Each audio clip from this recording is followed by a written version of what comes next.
नमस्कार दोस्तों, स्वागत है आपका आपके अपने YouTube चैनल पर।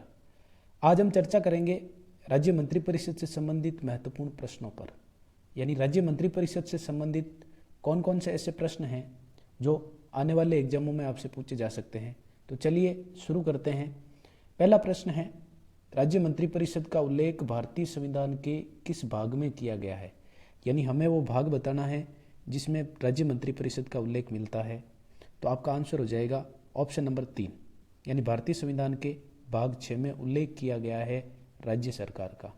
और क्योंकि हम लोग जानते हैं कि राज्य सरकार का ही एक अंग होती है राज्य मंत्रिपरिषद, यानी राज्य की जो कार्यपालिका है उसी का एक अंग होती है राज्य मंत्रिपरिषद। तो भारतीय संविधान के भाग 6 में उल्लेख हो जाएगा राज्य मंत्रिपरिषद का।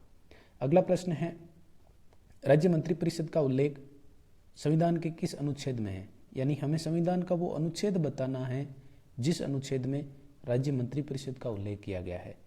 आंसर हो जाएगा आपका अनुच्छेद 163, यानी ऑप्शन नंबर 2।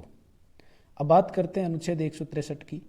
तो राज्यपाल टॉपिक जब हमने देखा था उस समय हमने बहुत अच्छे से चर्चा की थी इस पर। साथ ही साथ जब हमने मंत्रिपरिषद देखी थी उस समय भी हमने इस पर चर्चा की थी कि अनुच्छेद 163 में प्रावधान किया गया है कि राज्यपाल को स्वविवेकीय कृत्यों को छोड़कर सलाह देने के लिए एक मंत्रिपरिषद होती है और उस मंत्रिपरिषद का जो प्रधान होता है वो राज्य का मुख्यमंत्री होता है। तो राज्य की मंत्रिपरिषद का उल्लेख किस अनुच्छेद में मिलेगा, वो मिलेगा आपको भारतीय संविधान के अनुच्छेद 163 में। अगला प्रश्न है, राज्य मंत्रिपरिषद की नियुक्ति का उल्लेख किस अनुच्छेद में है। यानी राज्य की जो मंत्रिपरिषद है उसकी नियुक्ति का प्रावधान कौन से अनुच्छेद में किया गया है, हमें उसका आंसर देना है। तो आंसर हो जाएगा आपका अनुच्छेद 164। अनुच्छेद 164 में प्रावधान किया गया है कि राज्यपाल के द्वारा मुख्यमंत्री की नियुक्ति की जाएगी।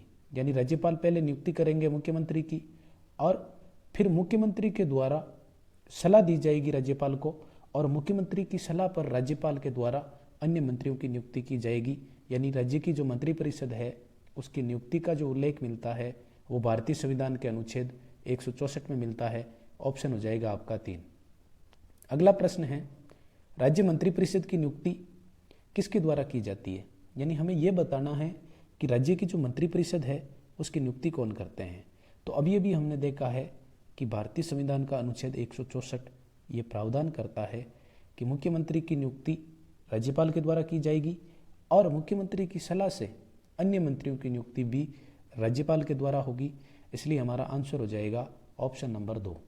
अगला प्रश्न है, किसी मंत्री के पास कौन सा विभाग होगा, इसका निर्धारण या जिसको हम बोलते हैं कि इसका निर्णय किसके द्वारा किया जाता है। तो ध्यान रखना, कोई भी मंत्री है उसके पास कौन सा विभाग होगा, इस विभाग का जो निर्णय किया जाता है कि अमुक व्यक्ति के पास ये विभाग होगा, इसका निर्णय राज्य के मुख्यमंत्री लेते हैं। फिर इस विभाग में कार्य आवंटन से संबंधित जो नियम हैं उन नियमों को राज्यपाल के द्वारा बनाया जाता है। यानी यहाँ आपको प्रश्न की लैंग्वेज का ध्यान रखना है कि प्रश्न आपको किस रेस्पेक्ट में पूछा है। यदि ये पूछा है कि विभाग जो है इसका निर्धारण कौन करेगा तब तो आपका आंसर होगा मुख्यमंत्री। लेकिन यदि ये पूछा कि विभाग में कार्य आवंटन संबंधी जो नियम हैं उनका निर्धारण किसके द्वारा किया जाएगा तब आपका आंसर राज्यपाल होगा। अगला प्रश्न है, राज्य मंत्रिपरिषद का मुखिया कौन होता है। तो ध्यान रखना, भारतीय संविधान का अनुच्छेद 163 स्पष्ट रूप से प्रावधान करता है कि राज्य मंत्रिपरिषद का मुखिया राज्य का मुख्यमंत्री होता है। यानी राज्य का जो सीएम होता है वो राज्य मंत्रिपरिषद का मुखिया होता है। तो आंसर हो जाएगा ऑप्शन नंबर 1, राज्य के मुख्यमंत्री राज्य की मंत्रिपरिषद के मुखिया होते हैं। अगला प्रश्न है, राज्य मंत्रिपरिषद के कार्य आवंटन संबंधी नियम। हमने पहले के प्रश्न में चर्चा की थी कि विभाग किस मंत्री के पास कौन सा होगा, इसका निर्धारण तो करेंगे मुख्यमंत्री, लेकिन उस विभाग से संबंधित जो कार्य है उस कार्य आवंटन के जो नियम हैं वो नियम राज्य के राज्यपाल द्वारा बनाए जाते हैं। यानी इस प्रश्न का आंसर हो जाएगा ऑप्शन नंबर 3, राज्य मंत्रिपरिषद के कार्य आवंटन संबंधी जो नियम हैं वो बनाए जाते हैं राज्यपाल के द्वारा। बात करते हैं अगले प्रश्न की कि राज्य मंत्रिपरिषद सामूहिक रूप से किसके प्रति उत्तरदायी होती है। यदि राज्य मंत्रिपरिषद के सामूहिक उत्तरदायित्व की बात करें तो हमारे मन में विचार आता है अनुच्छेद 164 सब क्लॉज 2 का, जिसमें कि उल्लेख किया गया है कि राज्य मंत्रिपरिषद सामूहिक रूप से विधानसभा के प्रति उत्तरदायी होती है। यानी विधानसभा के प्रति राज्य मंत्रिपरिषद सामूहिक रूप से उत्तरदायी होगी। आंसर हो जाएगा आपका ऑप्शन नंबर 2। फिर आपके मन में प्रश्न आ रहा होगा कि सर विधानसभा के प्रति ही क्यों? तो ध्यान रखना, राज्य की जो सरकार होती है उसको बहुमत अपना विधानसभा में साबित करना होता है। यानी उसके खिलाफ जो अविश्वास प्रस्ताव लाया जाता है वो राज्य की विधानसभा में लाया जाता है। इसलिए आपको सीधा सा ध्यान रखना है कि अविश्वास प्रस्ताव पर मतदान जो होता है वो विधानसभा में होता है, या हम यूं कहें कि कोई भी सरकार जो है उसको अपना बहुमत विधानसभा में साबित करना होता है। इसलिए राज्य की जो मंत्रिपरिषद है वो सामूहिक रूप से राज्य की विधानसभा के प्रति उत्तरदायी होती है। अगला प्रश्न है, कोई भी व्यक्ति बिना किसी सदन की सदस्यता के, यानी कोई ऐसा व्यक्ति है जिसके पास किसी भी सदन की सदस्यता नहीं है और उसको मंत्री बना दिया जाता है, तो ऐसी कंडीशन में वो मैक्सिमम अवधि हमें बतानी है जब तक वो मंत्री बना रह सकता है। तो आपका आंसर हो जाएगा 2, 6 माह। यानी कोई भी व्यक्ति बिना किसी सदन की सदस्यता के 6 महीने तक मंत्री बना हुआ रह सकता है। इस बात का उल्लेख भारतीय संविधान के अनुच्छेद 164 के सब क्लॉज 4 में किया गया है। यानी इसमें क्या क्या प्रावधान किए गए हैं? पहला प्रावधान तो यह है कि उसके पास किसी भी सदन की सदस्यता हो तो वो मंत्री बन सकता है। दूसरा प्रावधान ये किया गया है कि यदि उसके पास किसी भी सदन की सदस्यता नहीं है, ऐसी कंडीशन में उसे यदि मंत्री नियुक्त किया जाता है तो उसे 6 माह के भीतर किसी एक सदन की सदस्यता लेनी होगी, और यदि वो उसकी सदस्यता नहीं ले पाता है तो ऐसी कंडीशन में 6 माह पश्चात वो व्यक्ति मंत्री नहीं रहेगा। अगला प्रश्न है, राज्य मंत्रिपरिषद व्यक्तिगत रूप से किसके प्रति उत्तरदायी होती है? यानी हमें यह बताना है कि राज्य मंत्रिपरिषद जो है व्यक्तिगत रूप से किसके प्रति उत्तरदायी होती है। तो आपका आंसर होगा ऑप्शन नंबर 4, राज्यपाल के प्रति।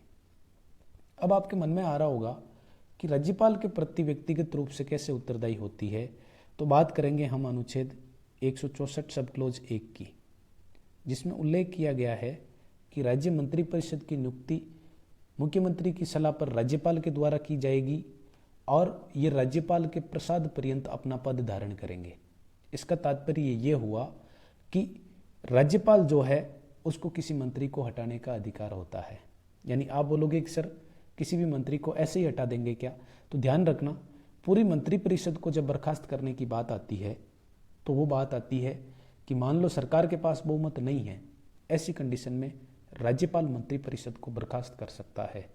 लेकिन यदि किसी मंत्री के रेस्पेक्ट में हम बात करें तो मुख्यमंत्री की किसी मंत्री के साथ अनबन हो जाती है या किसी मंत्री के साथ मुख्यमंत्री का मतभेद हो जाता है, ऐसी कंडीशन में मुख्यमंत्री राज्यपाल को सिफारिश करता है उस अमुक मंत्री को मंत्रिपरिषद से बर्खास्त करने के लिए। इसलिए मंत्रिपरिषद जो है उसका प्रत्येक मंत्री व्यक्तिगत रूप से राज्यपाल के प्रति उत्तरदायी होता है। अगला प्रश्न है, राज्य मंत्रिपरिषद को शपथ कौन दिलवाता है? सबसे पहले बात करते हैं हम अनुच्छेद 164 सब क्लॉज 3 की, जहां पर मंत्रियों को शपथ दिलवाएंगे राज्य के राज्यपाल, इस बात का उल्लेख मिलता है। और मंत्रियों की ये जो शपथ होगी वो शपथ भारतीय संविधान की अनुसूची 3 में दिए गए प्रारूप के अकॉर्डिंग होगी। और उसमें प्रारूप दिया गया है कि मंत्री 2 चीज़ों की शपथ लेता है, एक तो लेता है पद की और दूसरी लेता है गोपनीयता की। यानी पद और गोपनीयता की शपथ ली जाती है प्रत्येक मंत्री के द्वारा, और उन्हें ये शपथ दिलवाता कौन है? ये शपथ दिलवाता है राज्यपाल। उत्तर हो जाएगा आपका ऑप्शन नंबर 3। अगला प्रश्न है, संसदीय सचिव की नियुक्ति किसके द्वारा की जाती है? संसदीय सचिव जो है इनकी नियुक्ति राज्य के जो मुख्यमंत्री होते हैं उनके द्वारा की जाती है। यानी ऑप्शन हो जाएगा हमारा 1। फिर जब हम मंत्रिपरिषद पर चर्चा कर रहे थे उस समय मैंने आपको बताया था कि संसदीय सचिव को शपथ भी मुख्यमंत्री के द्वारा दिलवाई जाती है। इस बात का भी आपको ध्यान रखना है। अगला प्रश्न है, राज्य के मंत्रियों से संबंधित विभाग को किस नाम से संबोधित करते हैं? यानी राज्य में कोई भी मंत्री है, उसके पास कोई विभाग है, तो उस विभाग को किस नाम से संबोधित करेंगे? तो आपका आंसर हो जाएगा उसको विभाग के नाम से ही संबोधित करेंगे। क्यों? क्योंकि राज्य के लिए मंत्रियों के पास विभाग होते हैं, वहीं केंद्र में मंत्रियों के पास मंत्रालय होते हैं। इस बात का आपको थोड़ा सा ध्यान रखना है। अगला प्रश्न है, मंत्रियों के विभाग में फेरबदल किसके द्वारा किया जाता है? यानी मान लो मंत्रियों के विभाग में कुछ परिवर्तन करना है, तो परिवर्तन किसके द्वारा किया जाता है? तो अब जब इस बात का निर्धारण मुख्यमंत्री के द्वारा किया जाता है कि कौन से मंत्री के पास कौन सा विभाग होगा, तो ऐसी कंडीशन में मंत्रियों के जो विभाग है उनमें फेरबदल भी राज्य के मुख्यमंत्री कर सकते हैं। उत्तर हो जाएगा ऑप्शन नंबर 4। अगला प्रश्न है, राज्य के मंत्रियों के वेतन भत्तों का निर्धारण किसके द्वारा किया जाता है? यानी राज्य में मंत्रिपरिषद में शामिल जो मंत्री होते हैं, उन मंत्रियों को जो वेतन और भत्ते दिए जाते हैं, इनका निर्धारण कौन करेगा? तो ध्यान रखना, भारतीय संविधान का अनुच्छेद 164 और इसका सब क्लोज 5 स्पष्ट रूप से प्रावधान करता है कि राज्य विधानमंडल द्वारा मुख्यमंत्री और मंत्रिपरिषद के वेतन भत्तों का निर्धारण किया जाता है। और यदि मैं राजस्थान के रेस्पेक्ट में बात करूं तो आंसर हो जाएगा विधानसभा, क्योंकि राजस्थान में द्विसदनीय व्यवस्था नहीं है, राजस्थान में एक सदनीय व्यवस्था है। इसलिए राजस्थान में विधानमंडल का तात्पर्य राजस्थान की विधानसभा होगा। तो आंसर हो जाएगा आपका ऑप्शन नंबर 2। अगला प्रश्न है, मंत्रिपरिषद द्वारा ली जाने वाली शपथ का प्रारूप भारतीय संविधान में कहाँ मिलता है? यानी हमें यह बताना है कि भारतीय संविधान में किस जगह मंत्रिपरिषद के द्वारा ली जाने वाली शपथ के प्रारूप का उल्लेख है। तो ऐसी कंडीशन में हमारा आंसर हो जाएगा अनुसूची 3, क्योंकि अनुसूची 3 में दिए गए प्रारूप के अकॉर्डिंग ही राज्यपाल के द्वारा मंत्रिपरिषद को शपथ दिलवाई जाती है। इस बात का आपको ध्यान रखना है। अगला प्रश्न है, मंत्रिपरिषद के संबंध में ये जो कथन दिए हुए हैं, इनमें से कौन सा कथन असत्य है? यानी हमें असत्य कथन की पहचान करनी है। पहला कथन है, कैबिनेट मंत्रियों के पास महत्वपूर्ण और स्वतंत्र विभाग होते हैं। यह कथन बिल्कुल सही है, क्योंकि जब हम मंत्रियों की श्रेणियां देख रहे थे उस समय मैंने आपको मंत्रियों की 3 श्रेणियां बताई थी। पहले बताए थे कैबिनेट मंत्री, दूसरे बताए थे राज्य मंत्री और तीसरे बताए थे उप मंत्री। कैबिनेट मंत्रियों के पास राज्य के महत्वपूर्ण विभाग होते हैं और कैसे होते हैं? स्वतंत्र होते हैं। फिर अगला है आपके पास, कैबिनेट मंत्री मंत्रिपरिषद की प्रत्येक बैठक में भाग ले सकता है। तो ये कथन भी आपका बिल्कुल सही है, क्योंकि कैबिनेट मंत्री जो होते हैं वही वास्तव में राज्य की कार्यपालिका का संचालन करने वाले होते हैं। ऐसे में कोई भी कैबिनेट मंत्री मंत्रिपरिषद की प्रत्येक बैठक में भाग ले सकता है। यह कथन भी आपका सत्य हो जाएगा। अगला कथन है, राज्य मंत्री के पास स्वतंत्र विभाग हो सकता है। तो हमने देखा था कि राज्य मंत्री के पास स्वतंत्र विभाग भी हो सकता है, या हो सकता है कि इनको किसी कैबिनेट मंत्री की सहायता के लिए नियुक्त किया गया हो। तो ऐसे में आपका ऑप्शन नंबर 3 भी सही है। फिर बचता है ऑप्शन नंबर 4, उप मंत्री के पास हमेशा स्वतंत्र विभाग होता है। तो ये कथन हो जाएगा आपका गलत, क्योंकि जब हम इस पर चर्चा कर रहे थे उस समय मैंने आपको बताया था कि उप मंत्री की नियुक्ति राज्य मंत्री और कैबिनेट मंत्रियों की सहायता के लिए की जाती है। इसलिए हमारा यहाँ आंसर हो जाएगा ऑप्शन नंबर 4।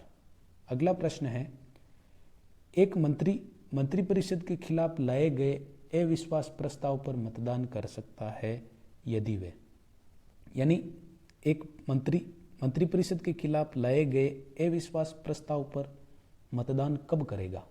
पहला ऑप्शन है जब वो विधान परिषद का सदस्य हो, दूसरा ऑप्शन है जब वो विधानसभा का सदस्य हो, तीसरा ऑप्शन है किसी भी सदन का सदस्य ना हो, और चौथा ऑप्शन है हमेशा मतदान कर सकता है।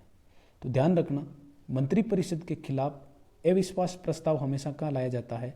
विधानसभा में लाया जाता है। तो ऐसी कंडीशन में वो उस पर मतदान कब करेगा? जब वो विधानसभा का सदस्य होगा। तो ऐसी कंडीशन में विधान परिषद का सदस्य मतदान नहीं कर पाएगा। साथ ही साथ यदि उसके पास किसी भी सदन की सदस्यता नहीं है तो ऐसी कंडीशन में भी वो मतदान नहीं कर पाएगा। और हमेशा मतदान कर सकता है ऐसा आवश्यक नहीं है। क्यों? क्योंकि हो सकता है वो विधान परिषद का सदस्य हो। तो ऐसी कंडीशन में वो इस पर मतदान नहीं कर पाएगा। तो आंसर हो जाएगा हमारा ऑप्शन नंबर 2। यदि वो विधानसभा का सदस्य है तो ऐसी कंडीशन में उसको मंत्रिपरिषद के खिलाफ जो अविश्वास प्रस्ताव लाया जाता है उस पर मतदान करने का अधिकार है।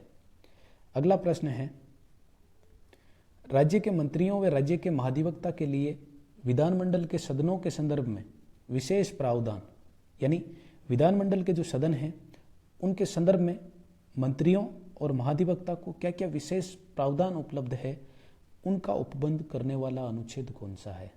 तो आंसर हो जाएगा आपका अनुच्छेद 177, ऑप्शन नंबर 3। फिर चर्चा करते हैं हम कि अनुच्छेद 177 में क्या दिया गया है। अनुच्छेद 177 में दिया गया है कि चाहे राज्य का मंत्री हो और चाहे राज्य का महाधिवक्ता हो, किसी भी सदन की कार्यवाही में भाग ले सकते हैं, पहली चीज़। दूसरी चीज़, वहाँ अपने विचार रख सकते हैं। तीसरी चीज़, मंत्री जो होते हैं वो उसी सदन में मतदान करते हैं जिसके वे सदस्य होते हैं, लेकिन महाधिवक्ता किसी भी सदन में मतदान नहीं करते हैं। इस बात का आपको थोड़ा सा ध्यान रखना है। अगला प्रश्न है, राज्यपाल का अभिभाषण तैयार किया जाता है, यानी राज्यपाल का जो अभिभाषण है उस अभिभाषण को कौन तैयार करता है? तो ऐसी कंडीशन में हमारा आंसर हो जाएगा राज्य की मंत्रिपरिषद के द्वारा। अब आप बोलोगे कि सर ऐसा क्यों? तो भारतीय संविधान का अनुच्छेद 163 इस बात का उल्लेख करता है कि राज्यपाल स्वविवेकीय कृत्यों को छोड़कर बाकी जो भी कार्य करता है वो मंत्रिपरिषद की सलाह पर करता है। ऐसे में राज्यपाल के लिए जो अभिभाषण है वो अभिभाषण तैयार किया जाता है राज्य की मंत्रिपरिषद द्वारा। अगला प्रश्न है, राज्य के मंत्रियों के लिए विशेष प्रावधान के संदर्भ में निम्न कथनों पर विचार कर दिए गए कोर्ट की सहायता से सत्य कथन की पहचान करनी है, यानी हमें इसमें से वो कथन छांटने हैं जो सत्य है। पहला कथन है, मंत्री किसी भी सदन की कार्यवाही में भाग ले सकता है, क्योंकि बात कहाँ की हो रही है?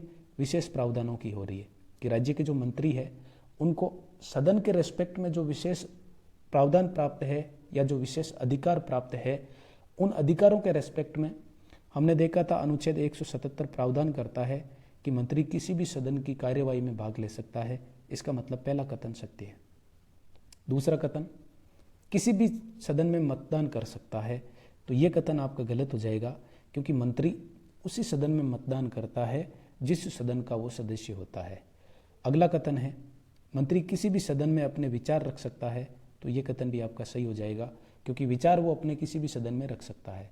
और चौथा ऑप्शन है, मंत्री उसी सदन में मतदान कर सकता है जिस सदन का अध्यक्ष उसे अनुमति दे, तो ये कथन भी आपका गलत हो जाएगा, क्योंकि मंत्री उसी सदन में मतदान कर सकता है जिस सदन की उसके पास सदस्यता है।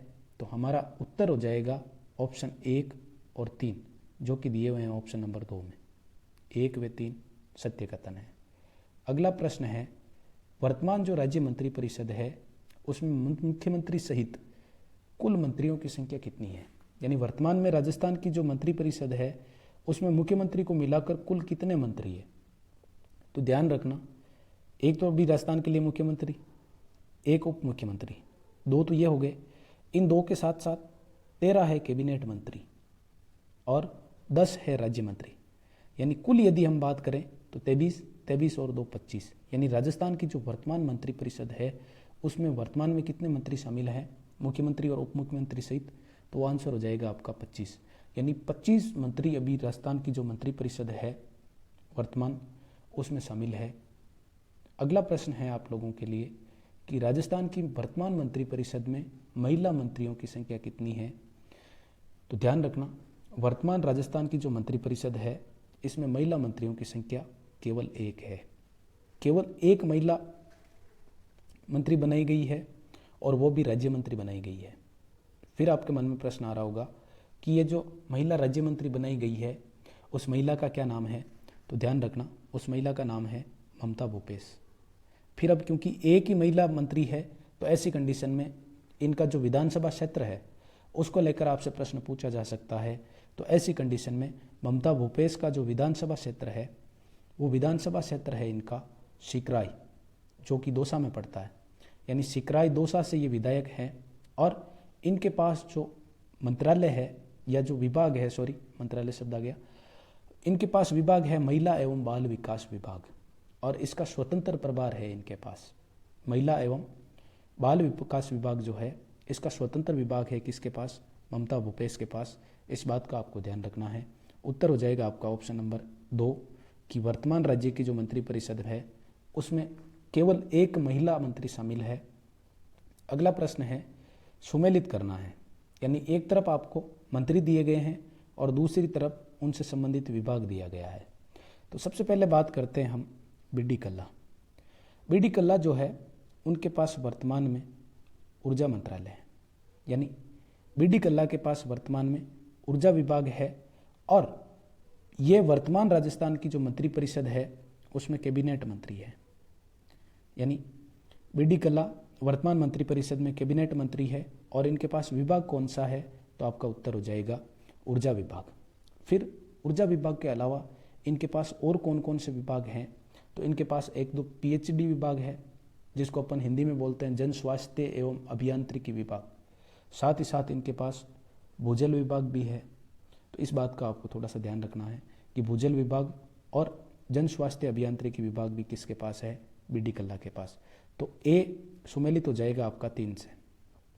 फिर बात करते हैं हम प्रसादी लाल पे।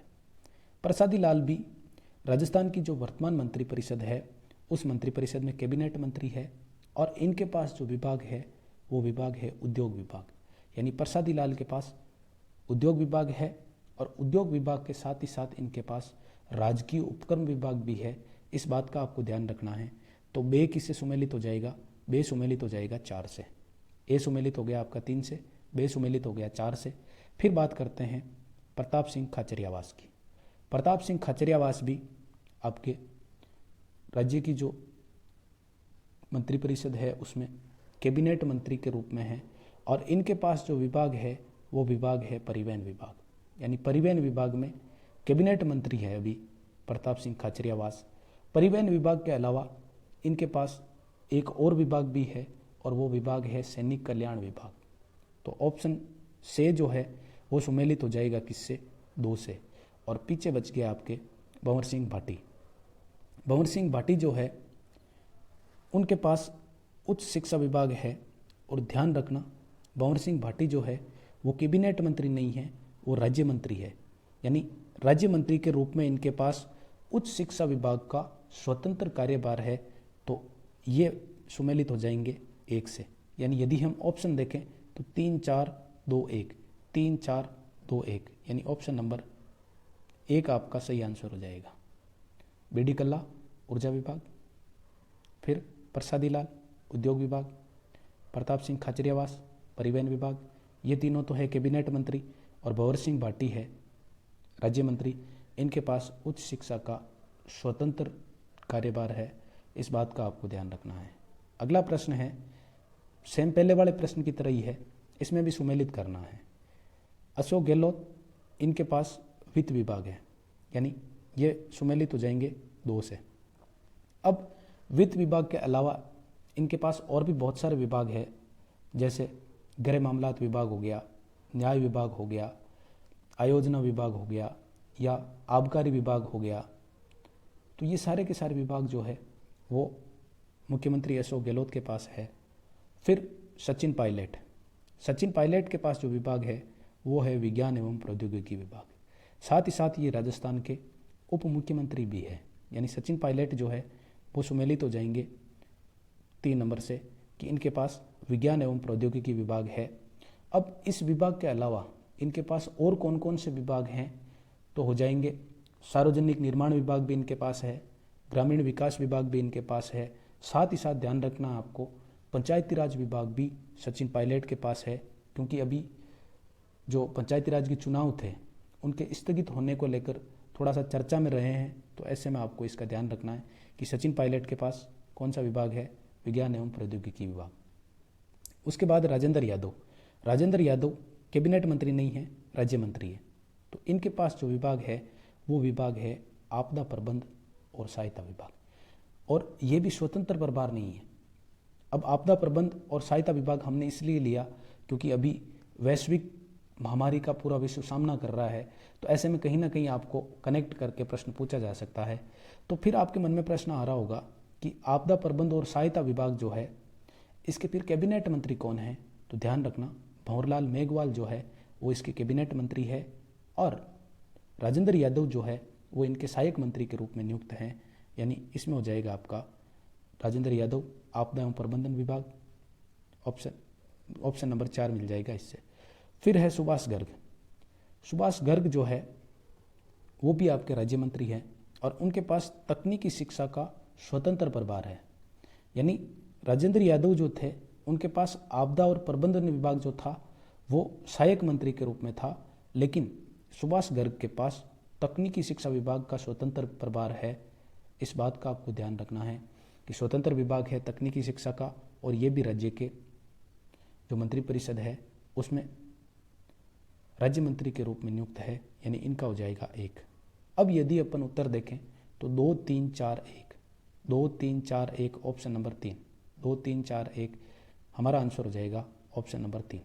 इस प्रकार क्योंकि एग्जाम का जो ट्रेंड चल रहा है उसके अकॉर्डिंग ऐसे प्रश्न आप लोगों से सीधे सीधे पूछे जा सकते हैं। अगला प्रश्न है, निम्न में से कौन वर्तमान राजस्थान मंत्रिपरिषद में कैबिनेट मंत्री नहीं है? यानी हमें इनमें से देखना है कि कौन ऐसे मंत्री हैं जो कैबिनेट मंत्री नहीं है। तो ऐसे में आपका आंसर हो जाएगा पहला गोविंद सिंह डोटासरा जो है वो राज्य मंत्री है और उनके पास शिक्षा विभाग है, यानी प्राथमिक और माध्यमिक शिक्षा विभाग जो है वो किसके पास है? गोविंद सिंह डोटासरा के पास। लेकिन ये कैसे मंत्री हैं? राज्य मंत्री हैं। और बाकी सारे तीनों के तीनों कैबिनेट मंत्री है। तो अब बात कर लेते हैं कि इनके पास कौन कौन से विभाग है। तो सबसे पहले बात करते हैं हम प्रमोद भाया की। तो प्रमोद भाया के पास एक तो खान विभाग है और खान विभाग के साथ ही इनके पास गोपालन विभाग है। फिर रघु शर्मा की बात करें तो रघु शर्मा के पास अभी वर्तमान जो हालात चल रहे हैं उनको देखते हुए सबसे महत्वपूर्ण विभाग और वो है चिकित्सा एवं स्वास्थ्य विभाग, यानी चिकित्सा एवं स्वास्थ्य विभाग रघु शर्मा के पास है। फिर बात करते हैं हरीश चौधरी की। तो हरीश चौधरी के पास कौन कौन से विभाग है? तो आपका आंसर हो जाएगा, एक तो राजस्व विभाग है, फिर उपनिवेशन विभाग भी इनके पास है, साथ ही साथ कृषि सिंचित क्षेत्र विभाग, विकास विभाग और जल उपयोगिता विभाग जो है वो हरीश चौधरी के पास है। यानी कौन कौन से विभाग हो गए? एक तो राजस्व विभाग, दूसरा उपनिवेशन विभाग, तीसरा जल उपयोगिता विभाग और चौथा कृषि सिंचित क्षेत्रीय विकास विभाग जो है वो भी हरीश चौधरी के पास है। इस बात का आपको ध्यान रखना है। अगला प्रश्न है, वर्तमान राजस्थान मंत्रिपरिषद में पर्यटन विभाग। तो पर्यटन विभाग आपका हो जाएगा विश्वेंद्र सिंह के पास, यानी विश्वेंद्र सिंह राजस्थान की जो वर्तमान मंत्रिपरिषद है इसमें कैबिनेट मंत्री के रूप में है और इनके पास पर्यटन विभाग है। पर्यटन विभाग के साथ ही साथ इनके पास देवस्थान विभाग भी है। फिर बात करते हैं हम कि उदयलाल आंजना और लालचंद कटारिया, क्या ये भी कैबिनेट मंत्री है या राज्य मंत्री है? यदि ये कैबिनेट मंत्री है तो कौन कौन से विभाग है इनके पास? तो पहले बात करते हैं हम उदयलाल आंजना की। तो उदयलाल आंजना के पास अभी क्योंकि मंत्रिपरिषद में कैबिनेट मंत्री है तो इनके पास जो विभाग है वो विभाग है एक तो सहकारिता विभाग और दूसरा विभाग है IGNP यानी इंदिरा गांधी नहर परियोजना जो है उससे संबंधित विभाग। फिर लालचंद कटारिया के पास कृषि विभाग है। कृषि से मिलता जुलता पशुपालन होता है और इस कृषि से मिलता जुलता मत्स्य पालन होता है। तो ऐसे में कृषि विभाग, पशुपालन विभाग और मत्स्य विभाग, ये तीनों विभाग किसके पास है? लालचंद कटारिया के पास है। अगला प्रश्न है, वर्तमान राजस्थान मंत्रिपरिषद में राज्य मंत्रियों की संख्या कितनी है? तो आपका आंसर हो जाएगा ऑप्शन नंबर 2। वर्तमान में राज्य मंत्रिपरिषद में राज्य मंत्रियों की संख्या 10 है। अगला प्रश्न है आप लोगों के लिए, वर्तमान राजस्थान मंत्रिपरिषद में कृषि विभाग के मंत्री कौन हैं? तो अभी हमने चर्चा की थी, लालचंद कटारिया। कृषि विभाग है, पशुपालन विभाग है, साथ ही साथ मत्स्य विभाग है। फिर हमने उदयलाल आंजना की भी बात कर ली थी, भंवर सिंह भाटी की भी बात कर ली थी।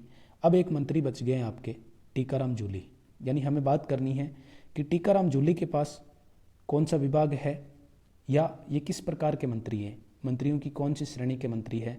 तो ध्यान रखना, टीकाराम जूली राजस्थान की मंत्रिपरिषद में वर्तमान में राज्य मंत्री है और इनके पास एक तो श्रम विभाग है, उसका स्वतंत्र कार्यभार है, साथ ही साथ कारखाना और बॉयलर जो विभाग है उसका भी स्वतंत्र कार्यभार टीकाराम जूली के पास है। फिर बात करते हैं हम अगले प्रश्न पे, लास्ट प्रश्न आज का, कि वर्तमान में राजस्थान मंत्रिपरिषद में पंचायती राज विभाग, पहले भी हम चर्चा कर चुके हैं कि सचिन पायलट के पास वर्तमान में पंचायती राज विभाग है, इस बात का आपको ध्यान रखना है। फिर बाकी जो ऑप्शन हैं एक बार उन पर भी देख लेते हैं। ममता भूपेश, वर्तमान जो मंत्रिपरिषद है उसमें शामिल एकमात्र महिला मंत्री। फिर सुभाष गर्ग, इनका आपको ध्यान रखना है कि ये पहली बार मंत्रिपरिषद में शामिल किए गए हैं राज्य मंत्री के तौर पर। तो प्रश्न सीधा पूछा जा सकता है कि निम्न में से कौन से ऐसे मंत्री है जो पहली बार मंत्री बने हैं। तो ऐसी कंडीशन में आपका आंसर हो जाएगा सुभाष गर्ग। ये होगी आपकी आज की मंत्रिपरिषद से रिलेटेड प्रश्नों की जो क्विज थी, या मंत्रिपरिषद से रिलेटेड जो भी महत्वपूर्ण प्रश्न थे, जो भी मुझे महत्वपूर्ण लगे, उन प्रश्नों को लेकर अपनी चर्चा। तो धन्यवाद। यदि आपको वीडियो पसंद आए तो आप ज़्यादा से ज़्यादा लोगों तक इसे शेयर करें, जिससे ज़्यादा से ज़्यादा लोगों का फायदा हो सके। धन्यवाद।